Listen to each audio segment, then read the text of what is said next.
There you go. All right, so we are now officially kicking off the June 16th Flood and Erosion Control Board meeting. It is 7:05 p.m.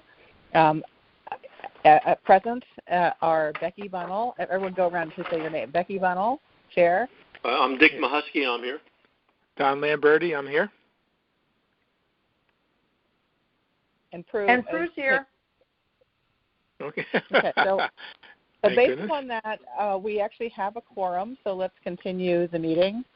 And now, obviously, I don't have the agenda in front of me, so let me pull up the agenda because I had the other document in front of me. Just a second.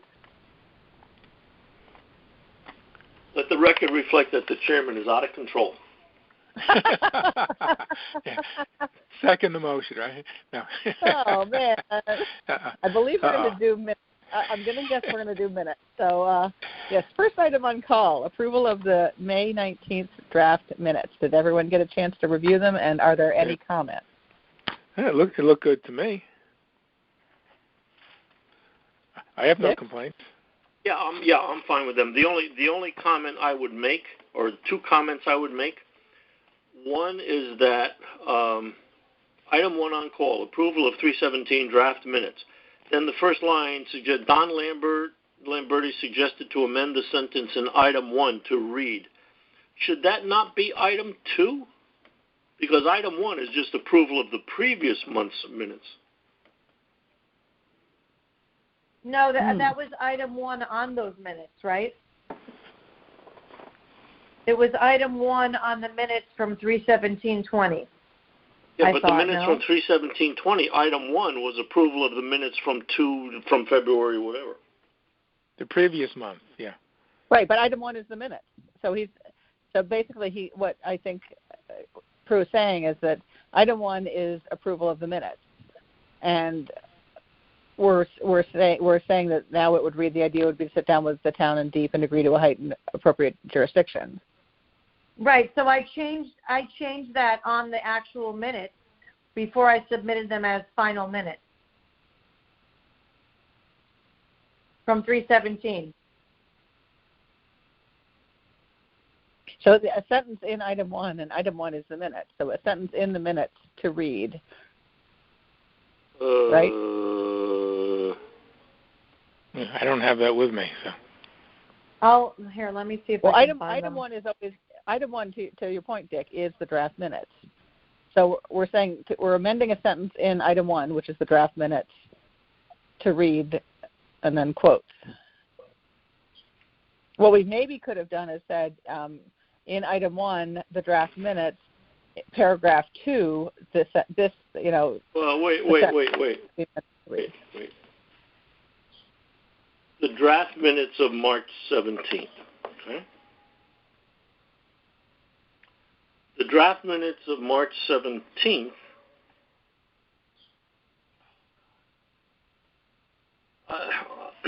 the sentence that was changed, I'm looking now at the draft minutes of March 17th, not the draft minutes of May 19th. Okay? Right.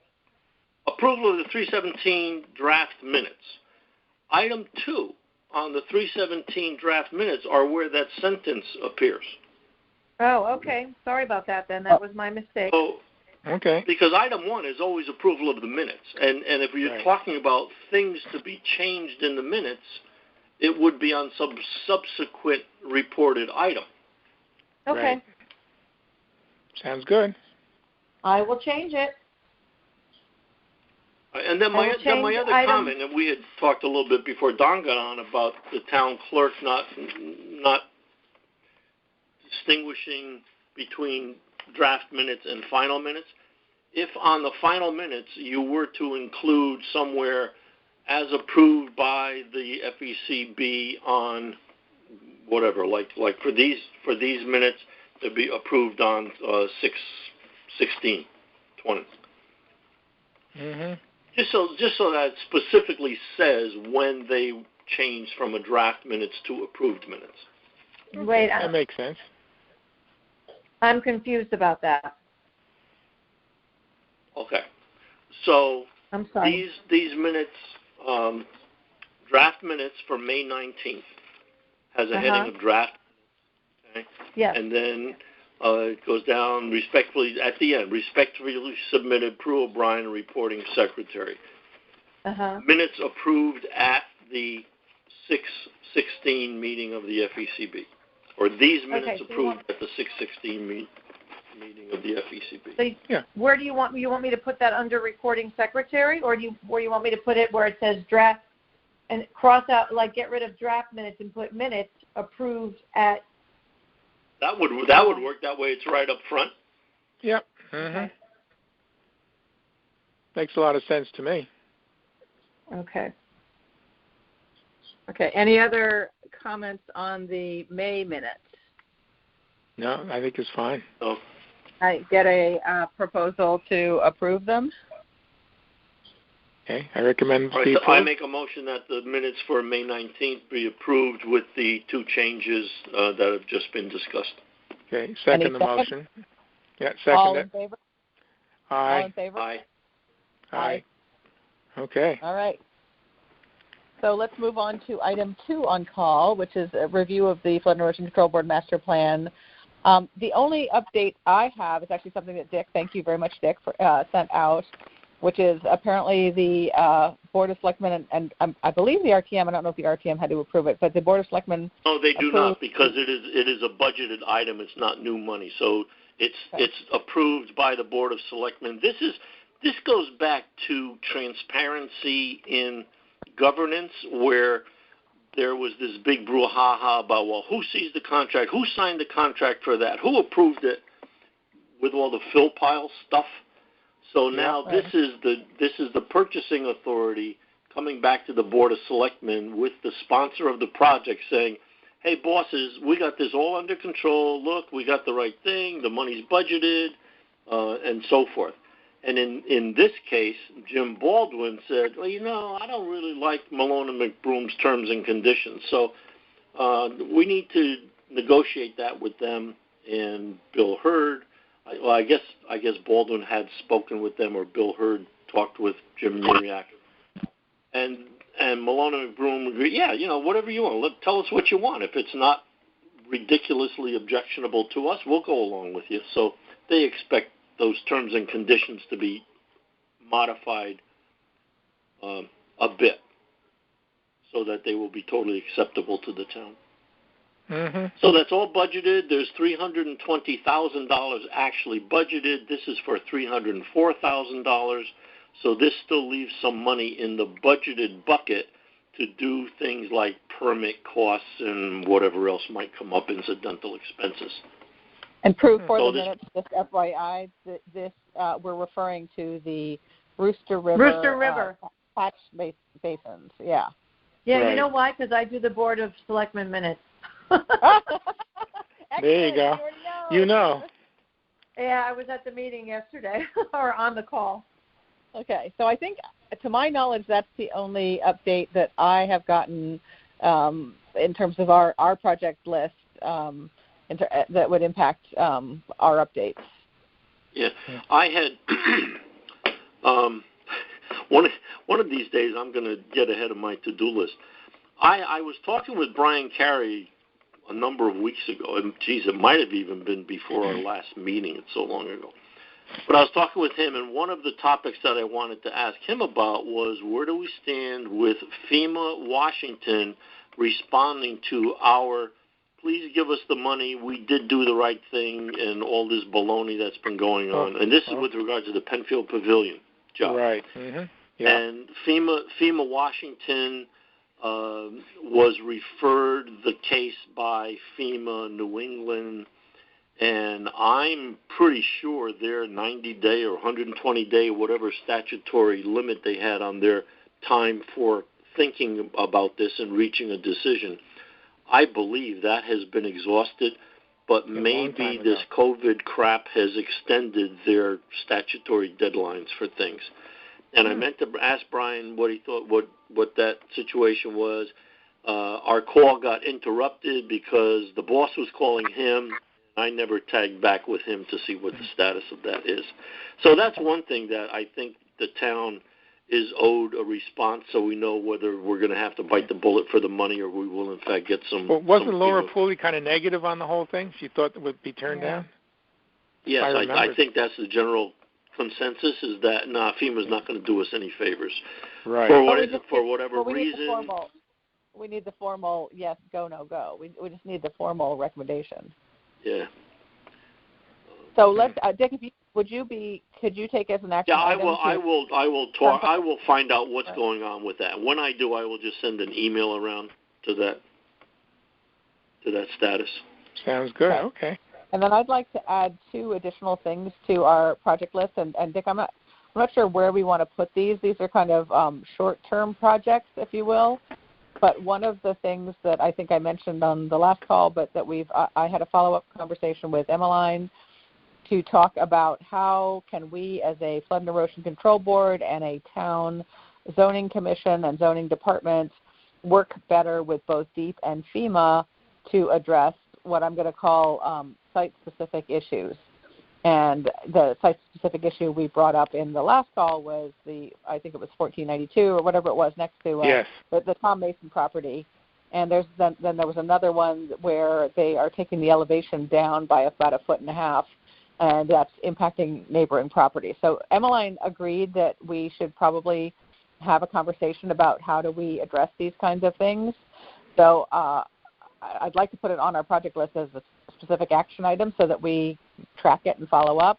But the action would be to have a meeting probably with just 2 people, so it's not a formal meeting of the Flood and Erosion Control Board, but I would be open to having it be a formal meeting if we feel like we should all be attending.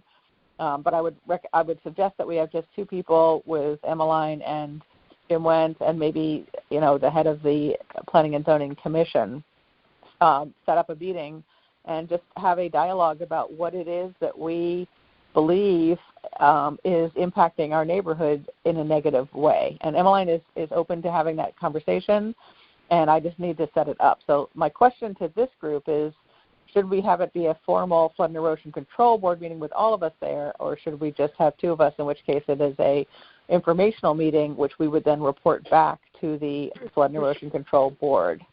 Sounds to me like I would opt for an informational meeting just because we have not really had meaningful dialogue with them on this whole thing about like Don and I, from time to time, we would become aware of something that was on the plan and zoning agenda, coastal site plan review. And we have gone a couple times, got the drawings, looked at the drawings. Notably in my mind forever will be the 195 Fairfield Beach Road, 195 and that was 196 and 198 or something. Right. Where we tried to get the height of the two properties between the beach club and Penfield Beach. And I mean that was just so disheartening to me that the Plan and Zoning Commission wouldn't put simple restraints on those property owners that were agreed to by the property owners.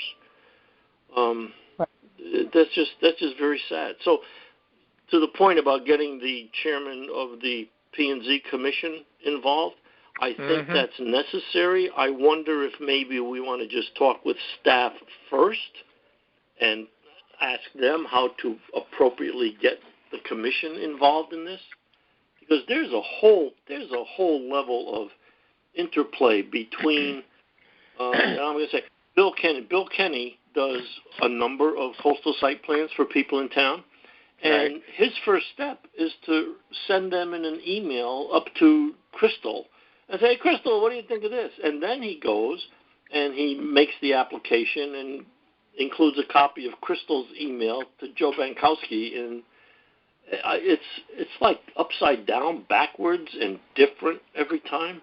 I don't know. So, I mean, why would we not, just out of curiosity, I mean, again, for the same reason that I wouldn't have the whole commission attend, because it wouldn't be a formal commission meeting, I would have it be informational from them too. So it would be informational flood and erosion control representation, informational planning and zoning commission representation, and then, town zoning representation. But I'm happy. That's fine. I guess I don't have any feel for what the relationship is between staff and the commission. My sense, just from listening into the P&Z meetings, is that the chairman meets with Jim Wendt periodically to discuss things and get their viewpoints either aligned or defined before they go to the meeting. But I don't know that. I guess I'd just like to go ahead and start to engage the commission chair, at least the chair at this point, because I think we need to at this point, lay out, here are the Flood and Erosion Control Board concerns. The 195 issue, the 1492, I guess it was, I think it's 2087 issue, and those are just a few of them. I'm sure there's more, but we could use those as examples. And that 1492 issue, Becky, I had a conversation with Emmeline also about the history on that and the background, and there's a lot more that went on for the past year on that, 9 months on that topic than a casual look-see would reveal, with FEMA being here and FEMA busting zoning's chops about why'd you allow this, why'd you allow that. It's just I get Emmeline. There are no good working relationships among deep FEMA in the town. But that's what we have to change, and I get that Emmeline, is told one thing by FEMA, but it is her job, I believe, if we agree as a town that we want to protect other neighboring, FEMA looks at it one case at a time, and DEEP looks at it one case at a time, and they don't look around at the surrounding impact. And I really believe that we have to, as a town, bring surrounding impact into every conversation, and it may be confrontational. It may not, it may not be easy conversations, but that has to happen, I think, and the town needs to. Well, Becky, in your letter, didn't someone sign off and say there is no impact onto neighbors? I think you had that in your letter. That's what whoever submitted the site plan. Bill Kenny said that. Didn't Bill Kenny? I think Bill Kenny did that. Yeah, somebody signed off. Well, I disagree. No, that's Bill Kenny. He's a hired consultant to write the CAMs. And so of course he's going to say that because he wants it to go through. Yeah. I agree. But your point, to restate what I think is your point, at some juncture, the town should have stood up and said, "Hey, wait a minute! You shouldn't have checked this box. There's absolutely an impact on the abutting properties. If you do this, let the creek come into the public roadway." And frankly, you know what I'm going to go do? The next time we get those high tides in the fall where the road floods to 2 feet, I'm going to go take pictures of those sites, and I'm going to put them on the table and say, guess what? You were wrong. Yeah. It does impact, yes. Will be pouring across those sites. Anyway, so let's, if we're agreed, I think the action of this conversation is to set up a meeting with an informational meeting with a couple members of Flood and Erosion Control, invite the chair of Planning and Zoning, and Emmeline and Jim Wendt. And Tom Mason has asked to be part of that, as has a resident whose name is Scott Lipstrow, who owns the property at 2087, where the guy next door has 1.5 foot reduced elevation so that he can build his garage and also stay within the height restriction. So he would like to be a part of that as well. So what was that name, Becky?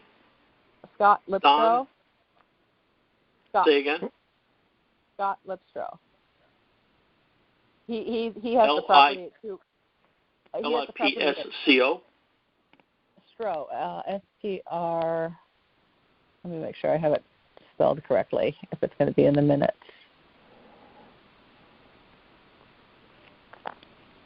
Lippstreu.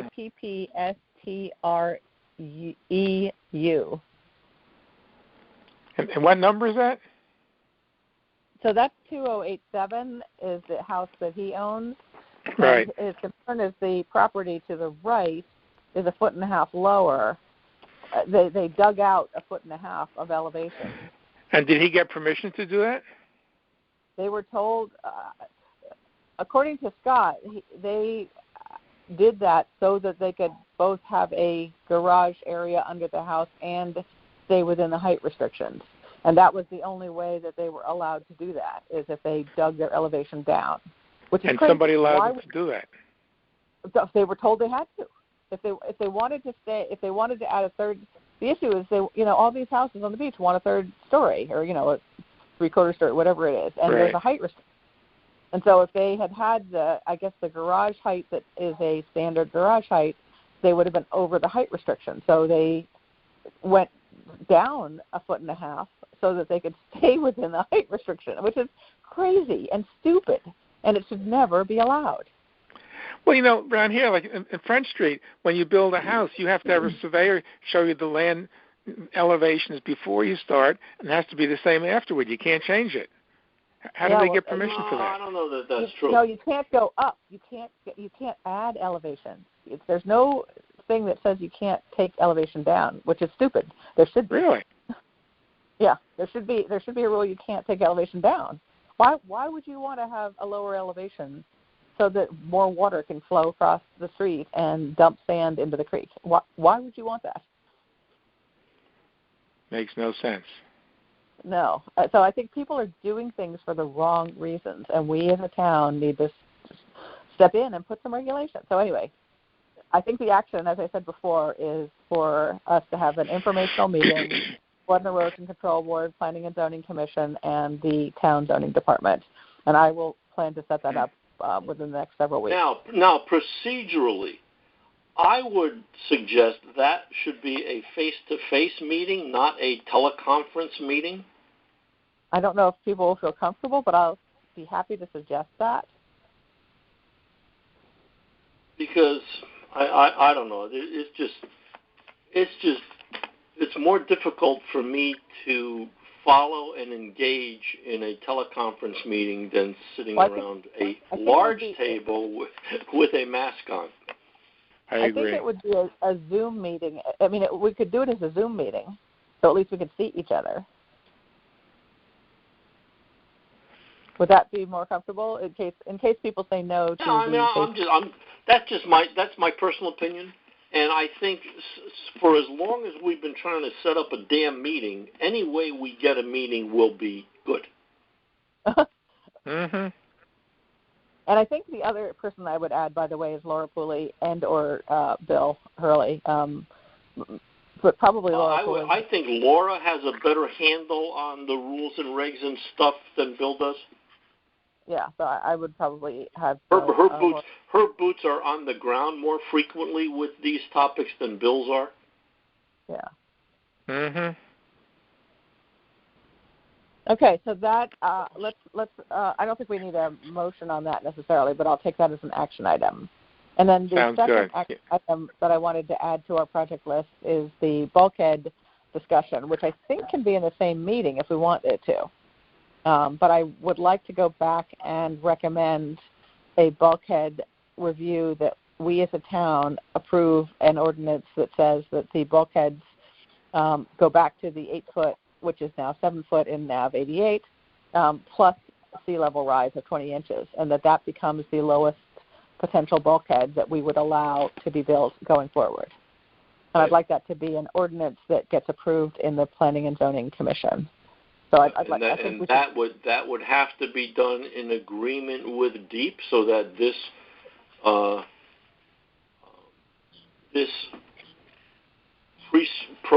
proscriptive plan, where this is what we called it in time gone by was the bulkhead line.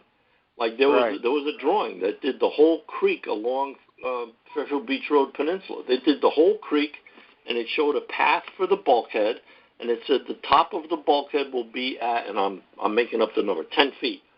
Right. And the point was, if you wanted to build a bulkhead on your property, you had to build it within that constraint identified on the bulkhead line drawing. And did DEEP approve that? Pardon? Did DEEP approve that line? That may have been before DEEP really got involved in this stuff. I'm not sure. Oh, okay. But who approved it? The details of that are lost to antiquity. Well put. Well put. Oh, like okay. I don't know where one would go to find minutes of those meetings back from 1970 and stuff like that. It's like right, it's gone. Okay. Lost. But I think that becomes our discussion, which is that this used to be a town requirement, and somehow the town stopped enforcing it, and we want to just bring it back. It's not right, not and that it we got, and somewhere along the line it went from 10 feet to 8 feet or something. Well, I think Becky, my sense is that the steel bulkhead across from your property there, my sense is that was built to the original, this is the bulkhead line plan. That was the 11-foot height, yes. It went from 11 feet down to 8 feet. And I'm happy to have it be 8 feet. And then 8 feet got changed, is now 7 feet because 8 feet was pre-NAV 88 height, so lose a foot. But right. I think what we do is we take it to 7 feet, but then we add in the sea level rise, which every government site, any government construction is mandated to take in sea level rise, and I think we as a town mandate sea level rise. So 7 feet plus 20 inches becomes our mandated bulkhead height. That sounds good to me. It's a good way to start. You have a solid argument to go by. It tracks to our historical precedent. It makes sense. So I think that can at least be part. I think that can be a start point of the discussion in the same meeting. So I would recommend that be a second part of the discussion. Sounds good to me. So those are the only two things I think we should formally add to our project list. And again, I think it can probably be the same meeting, and I will take it upon myself to set that meeting up over the next several weeks, try to find a date. And Dick, to your point, I will try to either have it be in person or at minimum a Zoom meeting. Sounds good. I think that somewhere I made a PDF copy of the original bulkhead line drawings. It's like 3 or 4 sheets because the street's so long. Let me dig that out, and I don't know if I did some kind of little commentary or notes on what I discovered about the history of that, but I'll dig that out, and if I have something that's understandable, I will send it along to everybody. Sounds good. That would be Very great. Good.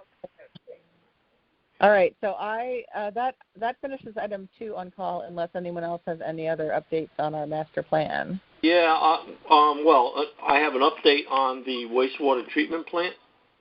Okay. Okay. Because I listen in on the Thursday job meetings.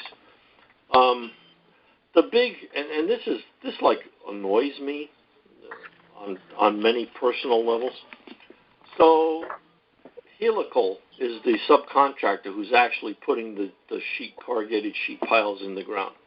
Right. Helical had this big wonderful machine, the big bangity machine that was going to put in 15 panels at a time, just push them down, boom, boom, boom, and be very productive.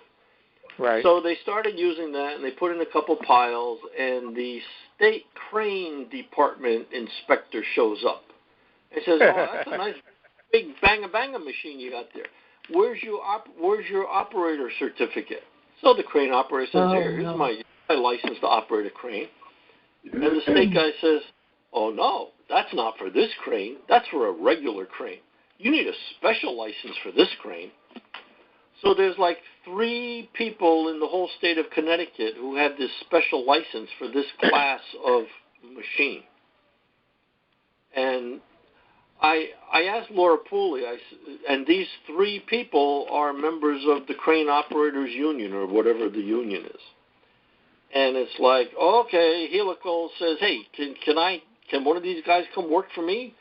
And the union says, "Oh, I'm sorry, they're tied up on other jobs. We can't have anybody come work for you." So that big bangity machine has been sitting there driving not one pile while some moves are being made, maybe unknown methodology to get one of Helical's people's license to use this equipment. And I mean, I don't understand who's on first, who's on second. I asked Laura, I said, offline, I said, Laura, is helical like a union shop or a non-union shop? Because I'm sorry, to me, this smacks of politics at its worst. It just does not smell right at all. So they can't bring in a smaller machine. That over the last 3 weeks now, they've done maybe 100 feet of sheeting, and they got 2,900 feet of sheeting to do. So wow. For the minutes, the job is really bogged down by the inability to find a suitably licensed crane operator for the high production machine. And the thing about politics at its worst, Prue, I'm sorry I didn't say beforehand, that's off the record. So which part? This whole part? Yeah. The bottom line is, with regard to the wastewater treatment plant, the production is going very slowly because of the inability to find a suitably licensed operator for the high production pile driver. Okay. Okay. However, at last week's meeting, we were still assured that we had enough work planned, able to get done, invoiced, so that by September 30th, we will have received and paid invoices of sufficient quantity to get reimbursed for the maximum reimbursement that was authorized by DOH or CDGB, whoever the state grant rising people are. So that's not in jeopardy, and the project's not in jeopardy. It's just that it's going so much more slowly. Well, the crane operator stuff, that is highly unionized and very, very. They're very territorial. I know that.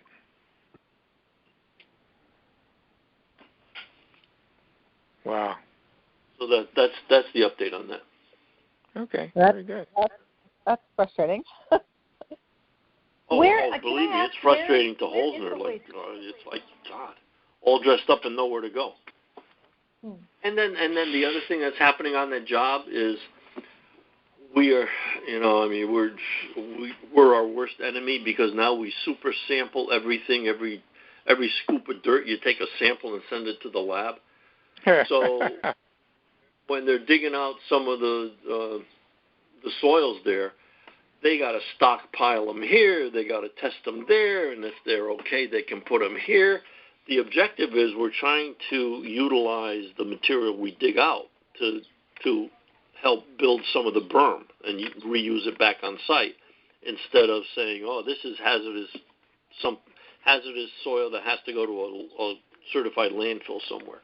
So that's been an ongoing pain in the neck for the project too. So do they still expect to finish on time? Where is the wastewater plant project? You know where Richard White Way is? You know where the dump is? Oh, yeah, One Rod Highway, yes. Yeah, One Rod Highway. Right there. The wastewater treatment plant is right there. Oh, okay. So that's where there's like a plane that comes I will send you a little presentation that was done for the public, so that'll give you an idea of what this project's all about. Okay, thanks. Okay, anything else on item 3, which is item 2, which is any of our master plan updates? Master plan? Not really. No, it's fine.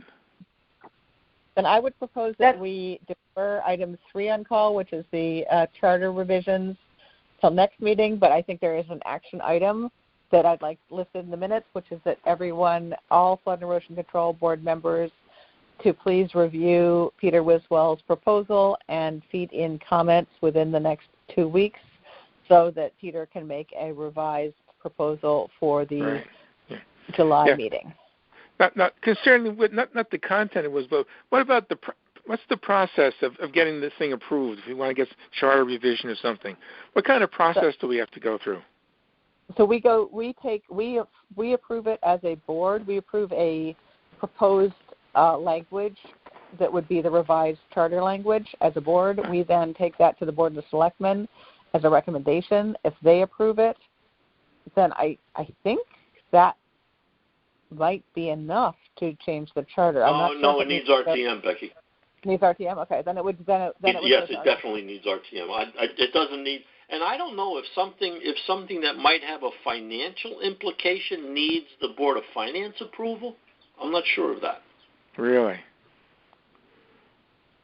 Well, I think that would be the discussion in the Board of Selectmen meeting, which is who we need to get Board of Finance. It's definitely the RTM, because the RTM is the governing body.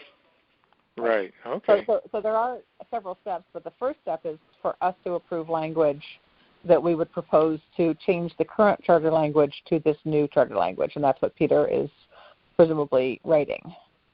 Mm-hmm. So I think we need to feed very specific comments into him within the next 2 weeks, and then that gives him 2 weeks time to make revisions prior to the July meeting. Yeah, the other thing that struck me, and I put this in my response, in Peter's email, he says, in particular, I would appreciate thoughts relative to the Resiliency Committee, as I am not yet entirely clear relative to our ultimate host and how best to incorporate. That's not part of. That's mine says separate these two topics. I think we need to focus on number of members in the Flood and Erosion Control Board, and then the Resiliency Committee is a whole separate topic, because that's more than just the Flood and Erosion Control Board. Absolutely, yes. I agree. Completely. These are two separate topics. This is a very specific Flood and Erosion Control Board charter revision only. I agree totally. Okay. Good. Thank you. Because what I'm going to do is I'm going to take, because I put together something back in February, whatever is, we should say this here and that there. I'm going to take the charter and I'm going to strike out old language and type in new language in those 3 or 4 sections that I think are affected by this move. And that's going to be my proposal on what we should do. I think that would be a helpful way for all of us to approach it, actually, because it's about taking existing charter and proposing new charter language. So I think the more we can focus on that, I think that would be very helpful. Sounds good to me. All right, so I'm going to move on to item 4 on call, which is there any additional old or new business that anyone wants to bring up? Not at the moment, no. There has to be something, because this cannot be the shortest Flood and Erosion Control Board meeting ever. Why not? I have no problem ending it early, because I think maybe the July one is going to be very long. It's going to have a long charter discussion. Sounds good. So I have no problem ending I have nothing else. Going late in July. Okay, so this is Dick Mahusky. I would make a motion that the June meeting of Flood and Erosion Control Board be adjourned until our scheduled July meeting. Okay, I second the motion. All in favor? All right. Aye. Aye. Aye. All right, the meeting is short and sweet. Okay, y'all, wear sunscreen. Take care. Thanks a lot. Thanks a lot, Becky. Have a great night. Dick. See you next month. Bye-bye. Bye-bye.